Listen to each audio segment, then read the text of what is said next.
নমস্কার। আজকে আমরা চায়ের আড্ডাতে পেয়ে গেলাম ধর্মতত্ত্বজ্ঞানী পণ্ডিত ব্যক্তিত্ব ডক্টর মদনচন্দ্র করণ বিদ্যালঙ্কারকে। আগামী দিনে আসছে কালী পুজো। সেই কালী পুজোর কিছু তত্ত্ব মাহাত্ম্য নিয়ে অজানা কিছু কথা আমরা শুনব ওনার কাছ থেকে। আসুন শুনছি ওনার মূল্যবান বক্তব্য। ধন্যবাদ এই চ্যানেলের সকল সুধীজনকে। আজ আমি আপনার কথা মতো আলোচনা করতে চলেছি এদেশের মাতৃ সাধনা এবং কালিকা পূজা সম্পর্কে। প্রায় কয়েক হাজার বছর আগে সিন্ধু সভ্যতার দিকে যদি আমরা তাকাই, সেখানে দেখতে পাবো যে মাতৃজনীর মূর্তি এবং নারী মূর্তি, মন্দিরের ভগ্নাবশেষ। সুতরাং ভারতবর্ষ চিরকাল ছিল মাতৃতান্ত্রিক। আমাদেরকে প্রসব করেছেন পৃথিবীটাকে, সৃষ্টি করেছেন পৃথিবীটাকে কে? তিনি ফাদার না মাদার।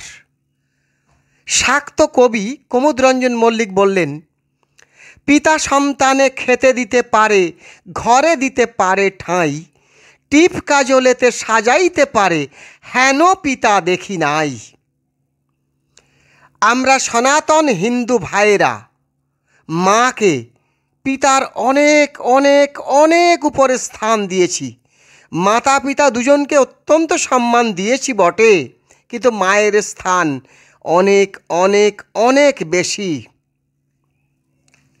জননী জন্মভূমিশ্চ স্বর্গাদপি গরীয়সী, পরমং রমণীয়মিদম স্থানম। মায়ের চরণতল স্বর্গের চেয়েও শ্রেষ্ঠ। মায়ের আঁচল স্বর্গের নন্দনকাননের চেয়েও সুখপ্রদায়ক। মায়ের কাছে থাকা মানে সুরক্ষিত থাকা। এমন মা কেমন মা হবেন?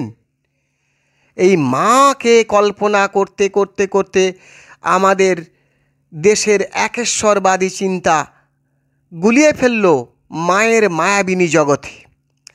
ঋগ্বেদে সনাতন হিন্দু ভাইরা বলেছিলেন, অগ্নিম ঈড়ে পুরোহিতং যজ্ঞস্য দেবম ঋতিজম হোতারম রত্নধাতমম। সেখানে অগ্নির কথা বলা হয়েছে।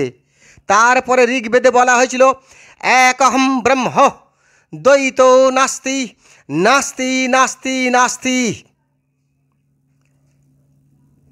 একেশ্বরবাদের জন্ম, তারপরেই জন্ম হলো নিরাকার পরম ব্রহ্মের কথা। গরুর পুরাণে বলা হলো, নান্য বিদ্যতে কাষ্ঠং দেব ন মৃৎসূচ ভাবহি বিদ্যতে দেবস্মাদ ভাবহি বিদ্যতে। অর্থাৎ মাটির পুতুল কাঠের পুতুলে দেব দেবতা নাই। আমাদের চিন্তার অমৃত লোকে অবস্থান করেন আমাদের সৃষ্টিকর্তা পরমেশ্বর। বুঝতেই পাচ্ছেন, নিরাকারবাদী একেশ্বরবাদী ধর্মের প্রবর্তক পৃথিবীতে প্রথমেই সনাতন হিন্দু ভাইরাই। রামাই পণ্ডিত বললেন, তত্ত্ব জানরে আমার মন, যেই তত্ত্বে হলে প্রমত্ত প্রাপ্ত হবে নিরঞ্জন। তো ভগবান বা ঈশ্বর বা ঈশ্বরী, তাকে আমরা নিরাকার একদম চিন্তার অমৃত লোকে স্থাপন করতে পেরেছি। তাহলে মা কি করে এলেন? মহামায়া কি করে এলেন? মহামায়ার কল্পনাটা আমরা দেখতে পাচ্ছি যে রামায়ণে মহামায়ার উল্লেখ রয়েছে। সেখানে যুগাবতার মর্যাদা পুরুষোত্তম শ্রীরামচন্দ্র দশানন রাবণের বিরুদ্ধে তিনি লড়াই করতে গেছেন, যুদ্ধক্ষেত্রে খোঁজ করছেন, তিনি শক্তির সন্ধান করছেন। রাবণকে দেখা যাচ্ছেন তিনি মহামায়া দুর্গা দ্বারা, সিংহনেশ্বরী দ্বারা সুরক্ষিত। রাবণের পুত্র মানে মহিরাবণ, তিনি ভদ্রকালী দ্বারা সুরক্ষিত। রাবণের জ্যৈষ্ঠ পুত্র অরিন্দম মেঘনাদ, তিনি চামুণ্ডায় সুরক্ষিত। ঠিক দেখছি আমরা যখন ইন্দ্রজিতের বধ হচ্ছে, মেঘনাদ বধ হচ্ছে, সেখানে একটি সংস্কৃত মন্ত্রের উচ্চারণ আমরা দেখতে পাই। সেখানে বারবার বলা হচ্ছে ওং হ্রিং ক্রিং শ্রী শ্রী চামুণ্ডা দেব্যৈ নমঃ, ওং হ্রিং ক্রিং শ্রী শ্রী চামুণ্ডা দেব্যৈ নমঃ। রাবণের পুত্র মহিরাবণকে সেখানে উচ্চারণ করতে শুনছি আমরা। রামযাত্রাতে আপনারা শুনেছেন, তিনি বলছেন জয়ন্তী মঙ্গলা কালী ভদ্রকালী কপালিনী শিবা শ্যামা ধাত্রী। যেভাবে তাকে কল্পনা করা হচ্ছে যে জয়ন্তী মঙ্গলা কালী ভদ্রকালী কপালিনী, তাকে বলা শিবা ক্ষমা ধাত্রী। অর্থাৎ এই যে বিশেষণগুলো দিয়ে আবার বলা হচ্ছে নারায়ণী নমস্তুতে। তো তাকে যে নারায়ণী মানে তিনি নারায়ণের ঘরণী, মহালক্ষ্মী, যুগাবতার, জগৎলক্ষ্মী, ঐশ্বর্য লক্ষ্মী, তাকে কল্পনা করা হচ্ছে। তাকে শিবের ঘরণী শিবা রূপে কল্পনা করা হচ্ছে, কপালিনী রূপে কল্পনা করা হচ্ছে, ভদ্রকালী রূপে কল্পনা করা হচ্ছে। আবার যখন বিদায় মন্ত্রে যখন আমরা দেখছি চণ্ডীকে বিদায় দিচ্ছি, দুর্গাকে যখন আমরা বিদায় দিচ্ছি, তখন বলছি গচ্ছ গচ্ছ মহাদেবী ভদ্রকাল্যই চণ্ডীকে সংবৎসর ব্যতীতেতু পুনরাগমনয় চ। অর্থাৎ তখন আমরা আবার দেবী দুর্গাকে এবং কালীকে সমান্তরালভাবে উপস্থাপন করছি। তাহলে ভারতবর্ষের সিন্ধু সভ্যতায় যে মহাকালিকার জন্ম হয়েছিল, সেই মহাকালিকা রাবণের দুই পুত্রের কাছে উপাস্য হলেন। সেই দুর্গা উপাস্য হলেন কার? রাবণের, ত্রিভুবনজয়ী বীর রাবণের।